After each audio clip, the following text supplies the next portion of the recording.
지난 시간에는 우리가 사도행전 16장 말씀을 통해서 바울과 실라의 빌립보 전도에 대해서 살펴보았습니다. 자, 오늘은 데살로니가 그리고 베레아, 아테네까지 가게 됩니다. 여러분 가지고 있는 바울의 2차 전도 여행 지도를 한번 보십시오. 자, 빌립보가 어디 있는지 찾아보십시오. 마케도니아에 빌립보가 있죠. 지난 시간 그 지중해에 나와 있는 지도에서 좌측 상단에 빌립보가 있습니다. 자, 빌립보에서 바울 일행이 암피폴리스와 암비볼리라고 나오죠. 그 다음에 아폴로니아를 지나 화살표 따라가니까 아볼로니아가 나오죠. 그래서 데살로니가에 도착했습니다. 데살로니가에서 핍박을 받아서 베레아로 이동해서 베레아에서 말씀을 전했는데 반응이 아주 좋았습니다. 근데 데살로니가에 있던 그 사람들이 또 베레아까지 와서 사람들을 선동하고 방해를 하니까 배를 타고 아테네까지 이동하게 됩니다. 전체적인 여행 경로를 우리가 살펴봤는데 본문 말씀을 통해서 바울의 데살로니가와 베레아 사역에 대해서 살펴보도록 하겠습니다. 자, 데살로니가에 도착한 바울 일행은 유대인들의 회당에 들어가서 말씀을 전합니다. 거기에도 유대인들의 회당이 있었습니다. 가는 곳마다 유대인 회당들이 있죠. 유대인들은 유대인 성인 남자 10명만 있으면 회당을 세울 수가 있습니다. 꼭 10명마다 회당 한 채를 짓는다는 게 아니라 10명 이상이 모이는 그 정도 규모면 회당을 하나씩 만듭니다.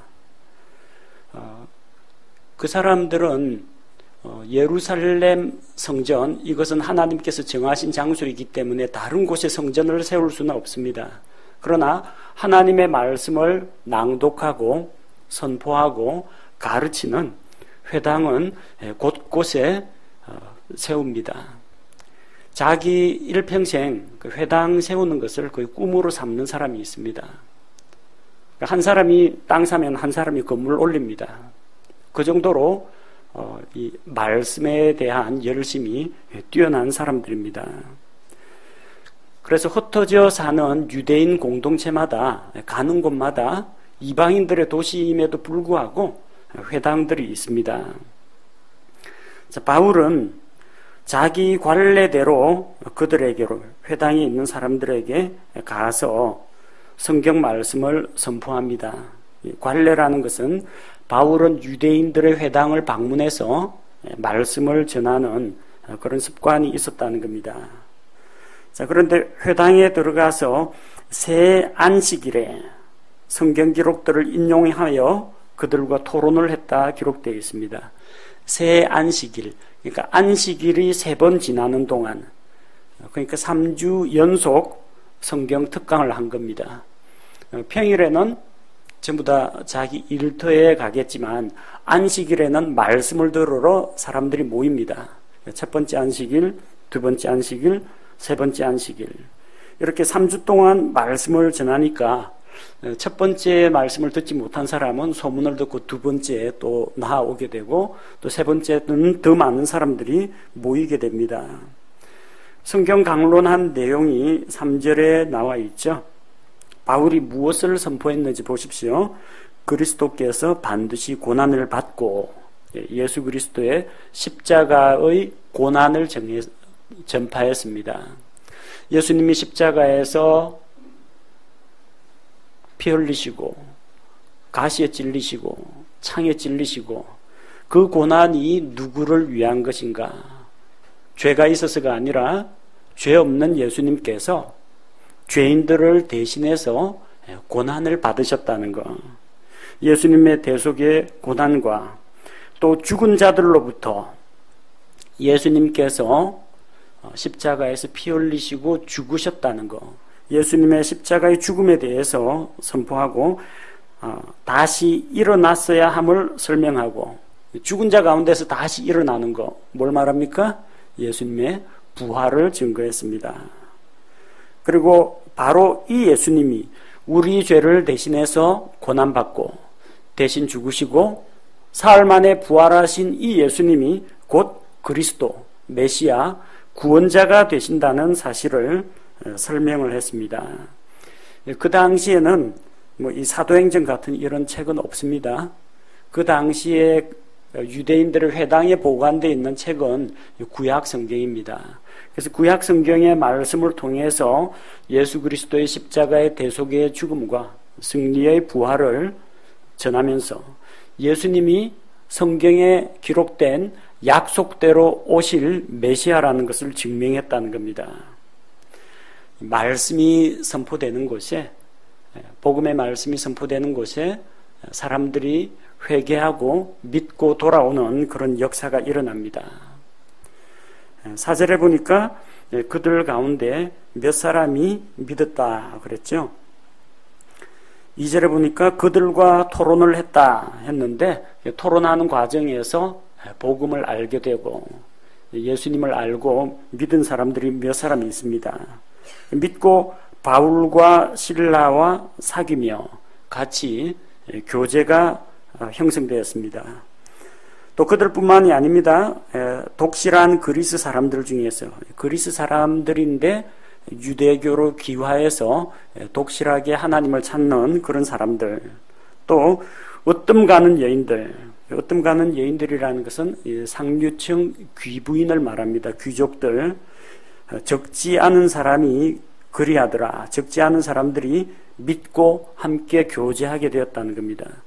상당히 전도의 열매가 많이 있었다는 것을 알 수가 있죠.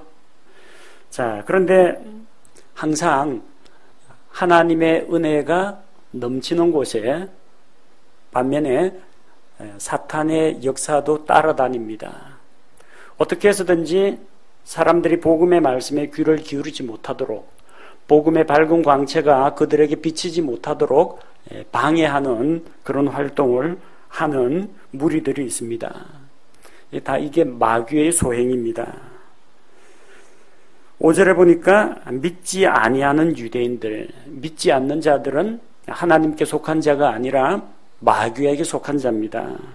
그러니까 안 믿는 유대인들이 시기심에 차서 불량배들을 고용해서 도시를 소란하게 하고 야손의 집을 습격하여 바울 일행을 끌어내려고 했습니다. 유대인들은 자기는 예수 그리스도의 복음을 받아들이지 않으면서 다른 사람들이 예수님을 믿고 하나님께로 돌아오는 것은 시기를 했습니다. 예수님 당시에 종교 지도자들도 그랬죠.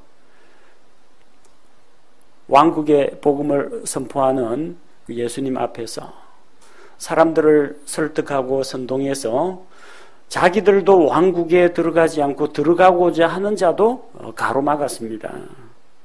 이 믿지 않는 유대인들이 그렇게 했다는 겁니다. 그들은 이방인들이 하나님에게 돌아오는 것을 보고 시기했습니다. 하나님은 우리 하나님, 유대인들의 하나님, 아브라함의 하나님, 이스라엘의 하나님인데 감히 이 이방인이, 할례받지 못한 이방인이 하나님을 찾고 돌아오니까 마음속에 시기심이 가득했습니다. 자기들만 택함받은 선민이다, 그런 의식에 사로잡혀 있었기 때문입니다. 그래서 동네 불량배들을 고용해서 돌아다니면서 소요를 일으켰습니다. 소란을 피웠습니다. 아마도 믿는 사람들에게 대해서 조롱을 하거나 폭행을 하거나 그러면서 바울 일행을 잡으러 다녔습니다. 그래서 이제 야손이라는 사람의 집에 아마 바울이 머물렀었나 봅니다. 그래서 야손의 집을 습격해서 그들을 끌어내려고 했는데 마침 그때 바울과 실라가 없었습니다.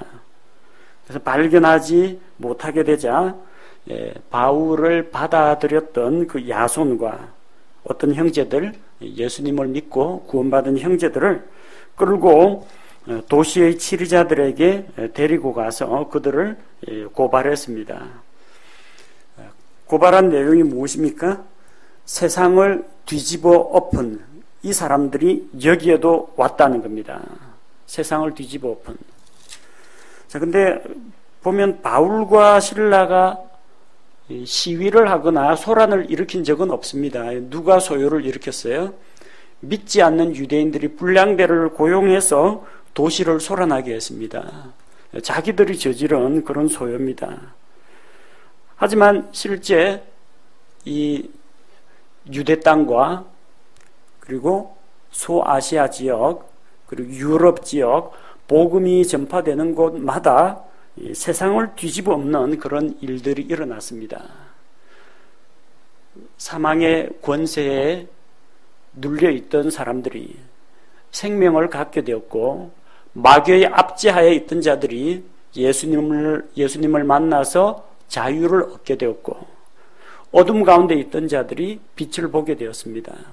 죄인들이 하나님께 나와서 의롭게 되었습니다. 놀라운 변화가 일어났습니다.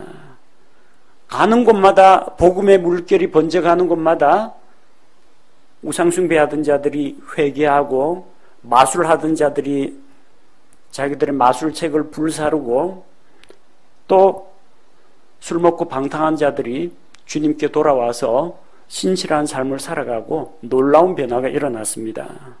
세상을 뒤집어 엎는 그런 일들이 일어났습니다. 오늘날 복음의 그 불씨가 너무 약해져 있다는 생각이 듭니다. 정말 이 대한민국에 세상을 뒤집어 엎는 그리스도인들이 얼마나 있습니까?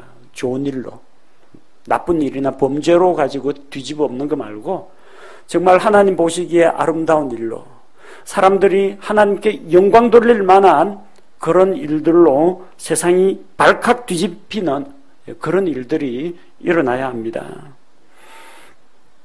그들은 야손이 그들을 받아들였다는 그 사실을 받아들이고 그들을 숨겼다는 그 사실을 가지고 고발을 했습니다.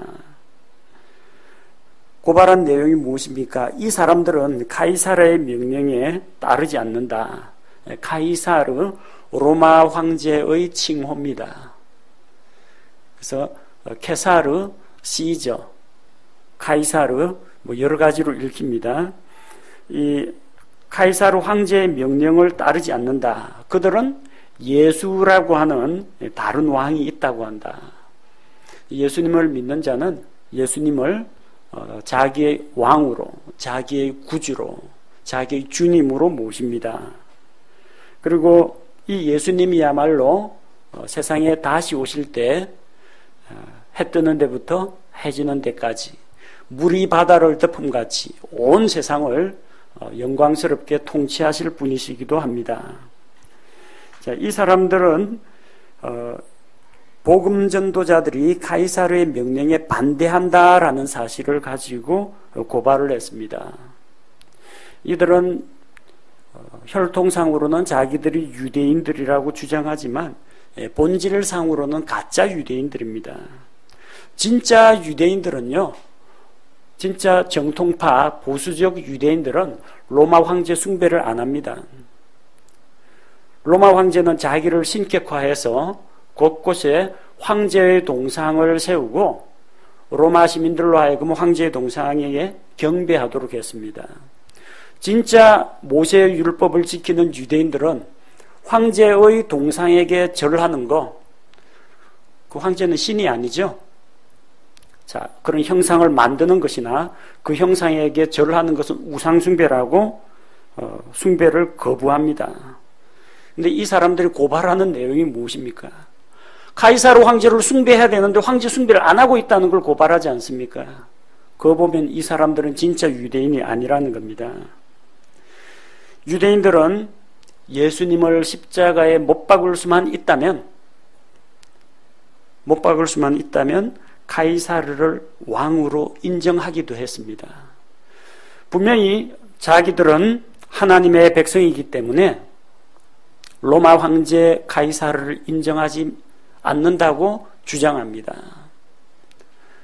보수적인 유대인들, 외세를 배격하는 유대인들, 열심당, 이런 사람들은 로마 황제를 인정하지 않습니다. 오로지 이스라엘의 왕은 하나님밖에 없다라고 주장합니다.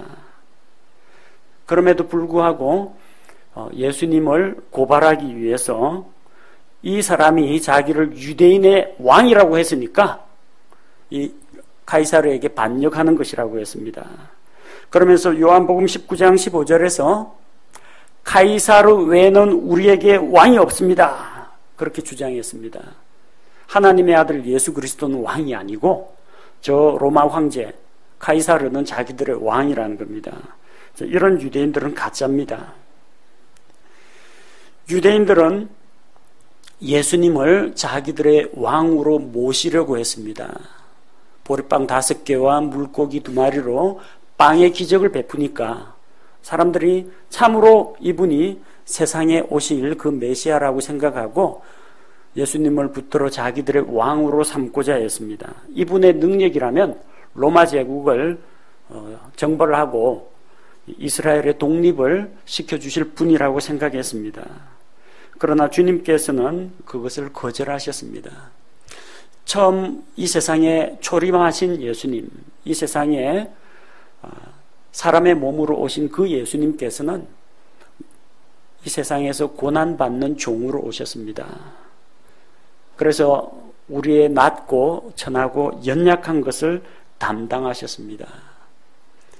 그리고 그분께서는 십자가에서 죽으시고 부활하시고 승천하셔서 하늘로 올라가셨습니다. 그분께서 다시 오실 때에는 영광스러운 왕으로 오십니다. 성도들의 왕으로 오십니다. 만왕의 왕으로 오십니다. 주님만이 진정한 유대인들의 왕이요 만왕의 왕이 되십니다. 하지만 예수님께서는 지상사역을 할 때 정치 메시아가 되기를 거절하셨습니다. 바울 역시 예수님을 민중혁명가로 소개하지 않았습니다. 예수님을 정치 메시아로 소개하지 않았습니다. 십자가에서 대신 죽으시고 부활하신 죄인들을 대속하신 예수님을 소개했습니다. 예수님이 정치인으로서의 왕이라고 소개했으면 카이사르에게 반역이라고 할 수가 있지만 바울이 전한 메시지는 복음의 메시지였기 때문에 로마 법에도 전혀 저촉되지가 않는다는 겁니다. 그래서 붙잡아다가 감옥에 가둘 만한 그런 죄인이 아니라는 것을 알고 도시 치리자들이 야손과 다른 사람들로부터 보석금을 받고 석방해 주었습니다. 도시를 소란하게 한 것은 야손이 아니고 바울과 실라도 아니고 유대인들이 고용한 그 불량배들입니다. 바울 일행이 3주 동안 말씀을 전하면서 어떤 로마의 체계를 뒤엎는다라든지 로마 황제를 무시한다라든지 이 황제의 권위를 반하는 그런 일을 한 적이 없기 때문입니다. 무엇보다도 그 이방인들의 무리, 그 그리스 사람들과 지체 높은 그 귀부인들이 바울이 전한 메시지를 잘 알고 있기 때문에 이런 바울 일행에 대한 그런 모함은 받아들여지지 않았다는 겁니다. 하지만 그곳에 계속 있으면은 어떤 폭행을 당할지 또 어떤 위협을 당할지 알 수가 없기 때문에 형제들이 바울과 실라를 다른 지역으로 피신시켰습니다. 그래서 데살로니가에서 쫓겨나다시피 해서 베레아로 이동하게 됩니다. 여러분 데살로니가 전서 한번 읽어보십시오.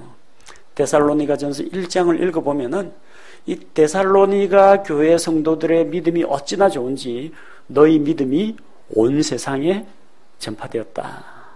너희 믿음의 역사와 사랑의 섬김과 수고와 예수 그리스도 오신 일을 기다리는 너희 소망, 그것이 얼마나 풍성하게 많은 사람들에게 전파되었고 얼마나 많은 사람들에게 용기와 감동을 주었는지 모른다고 데살로니가 전서에서 크게 칭찬하고 있습니다.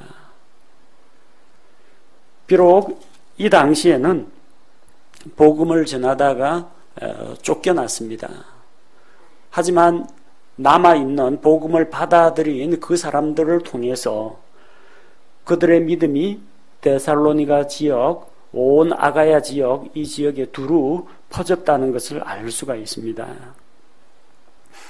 자, 10절에 보니까 밤에 형제들이 바울과 신라를 베레아로 보냈다고 합니다. 대낮에 그 도시를 떠나는 것을 보면 또 이 믿지 않는 유대인들에게 어떤 해를 받을 수도 있기 때문에 밤에 몰래 보냈습니다.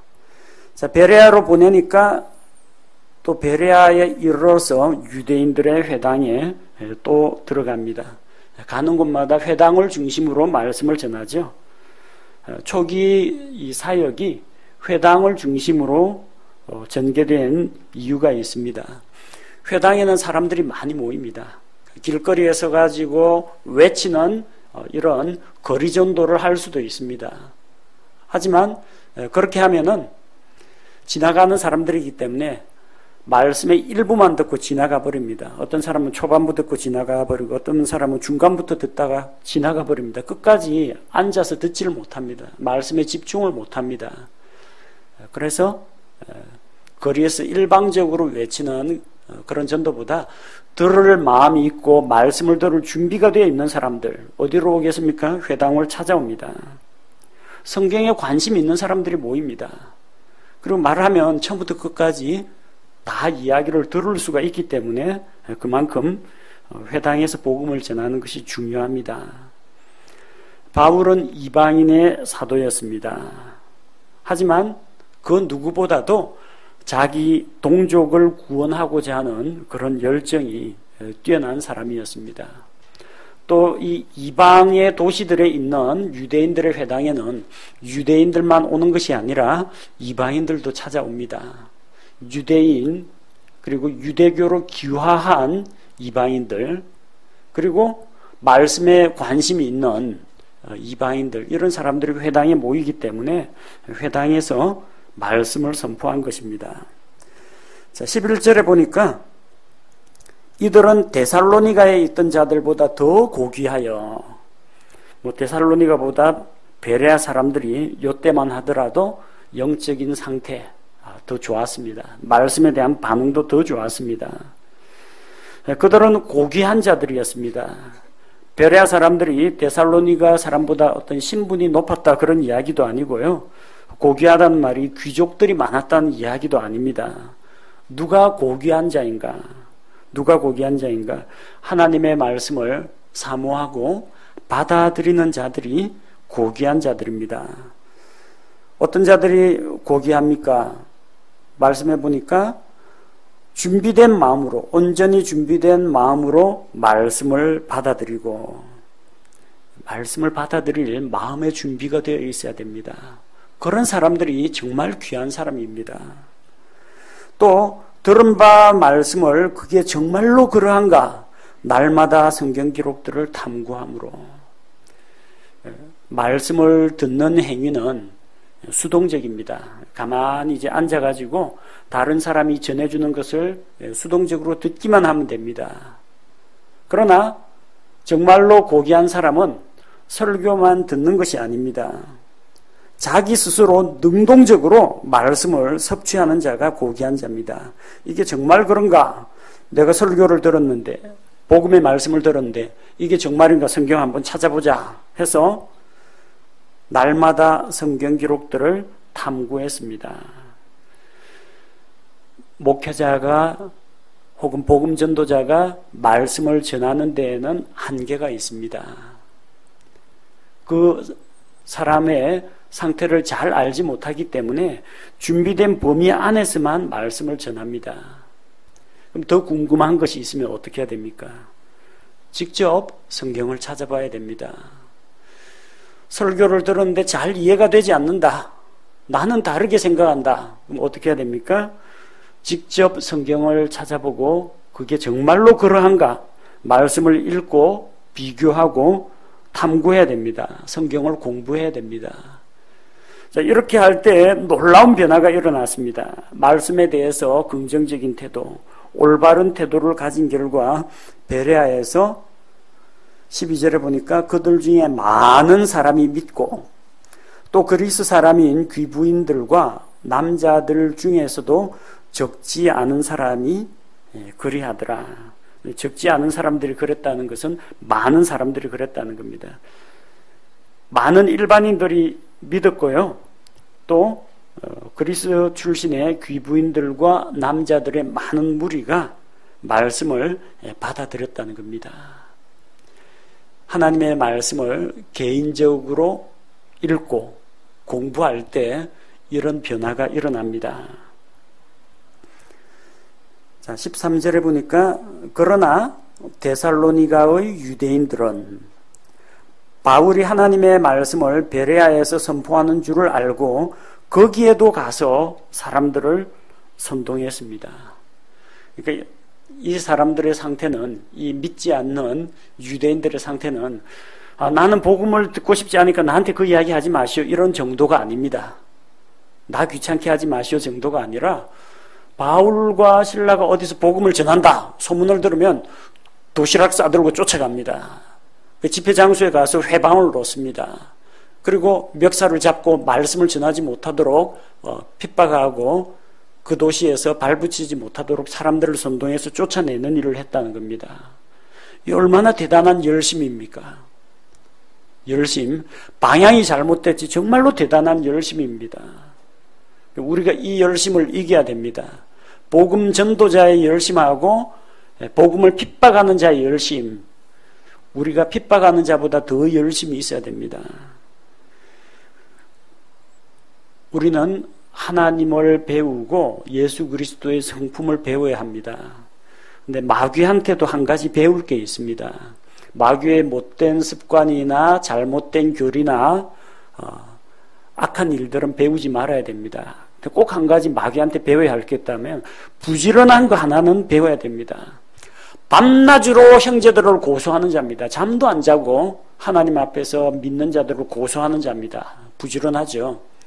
그리고 두루 돌아다니면서 삼킬 자를 찾아다닙니다. 부지런하죠. 마귀는 그냥 탱자탱자 놀면서 깨어름 피우고 뒹굴거리지 않습니다. 열심을 냅니다. 잘못된 열심이긴 합니다만. 마귀의 사주를 받은 안 믿는 유대인들 얼마나 부지런합니까? 자기한테 복음 전하는 것도 아닌데, 자기 동네에서 전하는 것도 아닌데, 저 멀리 이웃 도시까지 쫓아가서 원정 가서 거기까지 가서 핍박을 한다는 겁니다. 이거 예사 열심, 예사 관심 아니면 절대 이렇게 못합니다. 과연 우리는 복음을 반대하고 핍박하는 자들의 그런 열심을 내릴 수 있느냐는 겁니다. 베레아에서 말씀을 전하던 그들이 이제 거기서도 핍박을 받게 되니까 14절에 형제들이 즉시 바울을 내보내어 바다까지 가게 합니다. 자, 이 베레아라는 도시를 보면 바다에서 그다지 멀지 않습니다. 또 육상으로 아래쪽으로 남쪽으로 육로로 내려올 수도 있는데 또 이 근처 마을에서 또 복음 전하면 데살로니가에서 온 사람들이 또 도시락 싸들고 또 쫓아올 겁니다. 아예 바다에서 배를 타고 갔습니다. 어디 가는지 모르죠. 그 배가 어디서 내릴지 모르니까 배를 타고 이번에는 꽤나 멀리 내려옵니다. 바다까지 가게 했는데 실라와 디모데는 거기 남기고 바울만 먼저 갔습니다. 15절에 바울을 안내하던 자들이 그들을 데리고 아테네에 이른 뒤에 같이 배 타고 간 겁니다. 초행이라 길을 잘 모를 테니까 바울을 배에 태워가지고 아래쪽 화살표 따라가십시오. 저기 아테네라고 보이죠? 거기까지 간 다음에 바울은 거기 내려주고 바울로부터 실라와 디모데를 그에게 최대한 속히 오게 하라는 명령을 받고 그 안내하던 형제들은 다시 돌아갔습니다. 바울만 먼저 아테네에 도착합니다. 그런데 바울은 담대한 사람입니다. 다마스쿠스에 있을 때부터 동료가 없어도 동력자가 없어도 어디 가서 말씀 전하고 성경 토론하는 거 절대 기가 죽지 않는 사람입니다. 그럼에도 불구하고 그는 실라와 디모데를 최대한 빨리 자기에게 오도록 부탁을 했습니다. 왜 그렇습니까? 복음 전도는 팀워크입니다. 말씀을 전할 때 옆에서 기도해 줄 사람이 필요합니다. 복음 전도하다가 두 사람 만나게 되면 적어도 한 사람은 누가 대신 맡아줘야 됩니다. 여러 가지로 섬기고 돌봐줘야 될 그런 사람도 있습니다. 바울처럼 질병이 있는 사람은 의사인 누가가 따라다니면서 또 보살펴야 됩니다.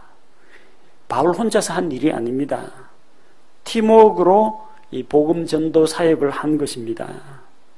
무엇보다도 혼자서 복음을 전하지 않으려고 하는 이유가 교제가 그립기 때문입니다. 믿지 않는 자들에게 에워싸여가지고 혼자서 고군분투할 때 같은 믿음, 같은 길을 걷고 있는 동력자, 교제할 수 있는 형제 자매가 있다면 얼마나 큰 힘이 되겠습니까? 그래서 최대한 빨리 실라와 디모데를 데려오라고 했습니다. 아테네 가보면 우상의 도시인데 거기서 영적인 싸움을 혼자서 싸워내기에는 너무나 힘듭니다. 동력자가 필요한 겁니다. 그래서 16절 이하에 보면은 이제 아테네에서 바울이 말씀을 선포하고 토론하는 내용이 기록되어 있습니다. 오늘 우리가 함께 살펴본 사도행전 17장 전반부 말씀을 통해서 우리는 여러 가지 것들을 배울 수가 있습니다. 베레아 사람을 본받아야 됩니다. 하나님의 말씀을 가만히 앉아서 수동적으로 듣기만 할 것이 아니라 스스로 말씀을 읽고 이게 정말로 그러한가, 왜 그럴까 좀 생각도 해보고 공부하는 것이 필요합니다. 그렇게 할 때 믿음이 자라게 됩니다. 또 다른 사람에게 말씀을 나눠줄 수가 있게 됩니다. 믿지 않는 유대인들, 부지런한 사람들입니다. 자기들의 고집, 자기들의 주장을 굽히지 않고 바울과 실라를 공박하고 핍박합니다. 이웃 도시까지 따라다니면서 반대를 하고 돈을 줘가지고 불량배를 고용하면서까지 박해를 합니다. 과연 우리는 자기 돈 써가면서 이 복음을 전하기 위해 얼마나 애를 쓰고 있습니까? 우리는 복음 전할 사람 한 사람을 만나기 위해서 도시락 싸들고 이웃 도시까지 갈 만한 그런 준비가 되어 있습니까? 열심을 본받아야 됩니다. 하나님의 그런 애틋한 마음, 그리고 죄인들을 긍휼히 여기는 그런 마음을 가지고 부지런히 열심을 내어서 복음을 전하는 성도들이 되어야 합니다.